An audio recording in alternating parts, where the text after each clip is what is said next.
राजेश जी, हर company के अंदर training, recognition, reward programmes रहते ही हैं।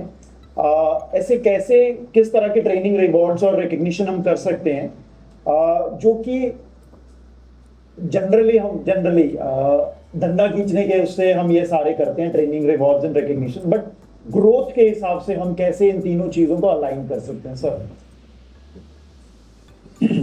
देखो कपिल जी, मेरे जीवन का तजुर्बा क्या बोलता है कि अगर हमें सही लोगों के पास या सही काम के पास या सही स्थानों के पास जाना है, तो हमें उन लोगों को, उन कामों को, उन स्थानों को मना करना पड़ेगा जो सही नहीं है। तो ऑटोमेटिकली फिर हम सही लोगों के पास, सही कामों में, सही स्थानों में हम पहुंच जाते हैं। तो हम चाहे कोई रिवार्ड डिजाइन करें, चाहे प्लान डिजाइन करें, चाहे कुछ भी करें, तो उसमें अगर हम 4 चीजों से बच पाए। आज अगर आप डायरेक्ट सेलिंग में देखोगे तो सबसे ज्यादा अगर प्रोडक्ट बेस में किसी ने लॉस खाया है तो वो खाया बल्क परचेज। जिसने बल्क परचेज कर ली या जिसने बल्क परचेज करवा दी। दूसरा जो बड़ा लॉस होता है वो होता है सेटिंगबाजी में। और डिटेल में तो जाएंगे तो फिर मामला थोड़ा सा ठीक नहीं रहता वो। हाँ, और तीसरा और जो सबसे भयंकर चीज है, जहाँ पे आपके नॉन वर्किंग शब्द लग जाते हैं। नॉन वर्किंग का मतलब किसी प्लान में, किसी रिवार्ड में ये शब्द आ गया कि आपको बिना काम किए पैसे मिल जाएंगे। तो ये मान लो कि वहां पे तो भाई जितना जल्दी बच जाओगे इतने ठीक है। अब अगर हमें इन चीजों पे नहीं जाएंगे तो फिर हमें जाएंगे कहां पे?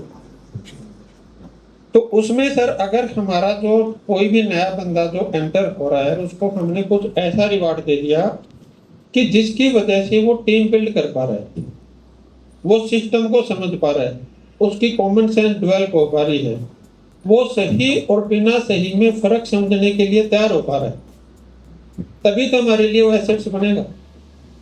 अदरवाइज वो क्या है, हमारे लिए लाइबिलिटीज है, आज भी और आगे भी। अब इसमें इस रिवार्ड को आप ले या जिसको हम सिस्टम बोलते हैं, तो सिस्टम की मैंने फुल फॉर्म मतलब तैयार की हुई है। वो क्या है? Save your stamina, time, energy and money. जो इस शब्दों के ऊपर खरा उतरता है वो तो सिस्टम है, और जो इन शब्दों पे खरा नहीं उतरता वो सिस्टम नहीं है। तो हम सभी का सभी, जो हम सभी के सभी साथी बोल रहे हैं सुबह से, तो वो रिवार्ड भी एक सिस्टम का ही पार्ट है, अपलाइन भी एक सिस्टम का ही पार्ट है, एजुकेशन सिस्टम भी वो एक सिस्टम का ही पार्ट है।